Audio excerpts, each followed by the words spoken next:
आम्ही लटिके ना बोलू. निवेदिका मेघा चौहान. नमस्कार. भोली सूरत दिल के खोटे, नाम बडे और दर्शन छोटे. देवा शपथ, खरं सांगेन, खोटं सांगणार नाही. गीतेवर हात ठेवून शपथ घेतल्याशिवाय न्याय मंदिरात न्याय निवाड्याला सुरुवातच होत नाही. आणि एकदा अशी शपथ घेऊन मोकळे झाले की दुसऱ्या क्षणी खोटे बोलणे शिकवण्याची सनद घेतलेल्या काळे कोटधारी वकील नामक मास्तरांनी पटविल्याप्रमाणे धादांत आणि बिनदिक्कत खोटे बोलणे अश्राप अश्लीलांना बंधनकारक असते.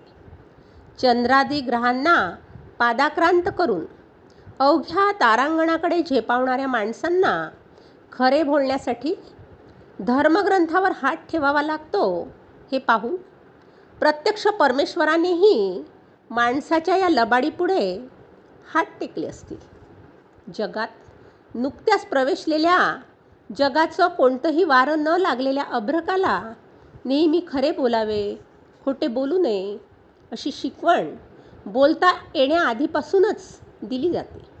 आणि त्याचवेळी हवेत हात उंचावून काऊन नेलं, चिवून नेलं म्हणून एखाद्या वस्तूसाठी हट्ट करणाऱ्या चिमण्या जीवाला खोटं बोलून पदोपदी फसवलं जातं. ज्ञानसंगोपन जीवन शिक्षण घेण्यासाठी जेव्हा या मातीच्या गोळ्याला शाळेत घातले जाते तेव्हा नेहमी खरे बोलावे, खोटे कधी बोलू नये असा प्रथम पाठ देऊन सुसंस्कारांचा श्रीगणेशा करण्यात येतो. नेमका त्याच वेळी हे माणसाचे पिल्लू पद्धतशीरपणे खोटे बोलण्याचे ज्ञान आत्मसात करू लागते. गृहपाठ का केला नाहीस? सर, काल ताप आला होता. शाळेत का आला नाहीस? माझी चुलत आजी वारली. असं बिनदिक्कत खोटं सांगितलं जातं. जसं जसं सभोवतालच्या जगाचं मुला माणसांचं वारं त्याला लागत जातं तसं तसं हुबेहूब खोटं कसं बोलावं हे त्याला न शिकवता सराईतपणे येत जातं. इतिहासाच्या पुस्तकातले महात्माजी मिठाच्या सत्याग्रहासाठी तरातरा चालत असतात. पोटात खूप दुखतंय म्हणून सरांना गंडवून घराकडे हा धूम टोकतो आणि सरांच्या पोटात दुखायला लागलं म्हणून शाळा लवकर सोडली अशी सणसणीत थाप आईला ठोकून दप्तर फेकून खेळायला पळतो. आणि मग पुढच्या आयुष्याच्या सगळ्या वाटचालीत गरज असो किंवा नसो पावला पावलावर खोटं बोलण्यात आपण काही वाईट वावगं करतो आहोत अशी पुसटशी सुद्धा शंका कोणाच्या मनाला कधी शिवून जात नाही.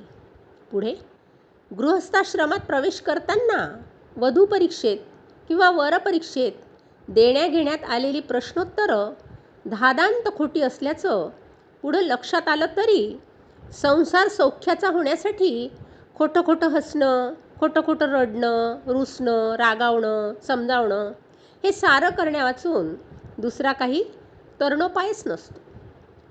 माणसाला खोटं बोलण्याची, ठोकमठोप करण्याची सवय इतकी अंगवळणी पडते की आपल्या दिवसभराच्या एकूण बोलण्यामध्ये गेला बाजार निम्मं तरी बोलणं खोटंच असतं असं म्हणायला हरकत नाही. बरं, या खोटं बोलण्याच्या तऱ्हा तरी किती सांगाव्यात? निवडून येण्यासाठी मतांची भीक मागत दारोदार फिरणाऱ्या उमेदवारानं खोट्या आश्वासनांची खैरेत केली तर ते समजू शकतं. पण मतदारही दाराशी आलेल्या सरसकट सर्व भिक्षुकांना हे काय सांगायला पाहिजे भाई साहब, आम्ही तुमच्याच मागं आहे ना असं घसघशीत खोटं दान त्याच्या झोळीत टाकतात. खरं तर आंतरराष्ट्रीय महिला दिवस, जागतिक ज्येष्ठ नागरिक दिवस असे रोज कुठले ना कुठले दिवस साजरे होत असतात. तसेच आंतरराष्ट्रीय खरे बोलण्याचा दिवस साजरा करायचा ठरवून सर्वांनी खऱ्या अर्थाने खरं बोलण्याचा दिवस अगदी उपास धरल्यासारखा काटेकोरपणे धरला पाहिजे. अर्थात त्यातून अत्यावश्यक सेवा या सदराखाली सर्व राष्ट्रांच्या राष्ट्रप्रमुखांना वगळावे लागेल. नाहीतर तिसऱ्या महायुद्धाचा भडका उडून तो आंतरराष्ट्रीय अंतिम दिवस ठरण्याचा धोका संभवतो हे मात्र खरे. संत तुकोबारायांनाही असंच काही म्हणायचं असावं, नाही का? सत्य असत्यासी मन केले ग्वाही, मानियेले नाही बहुमता. शेवटी असंच म्हणावं लागेल, झूठ बोले कौवा काटे. धन्यवाद.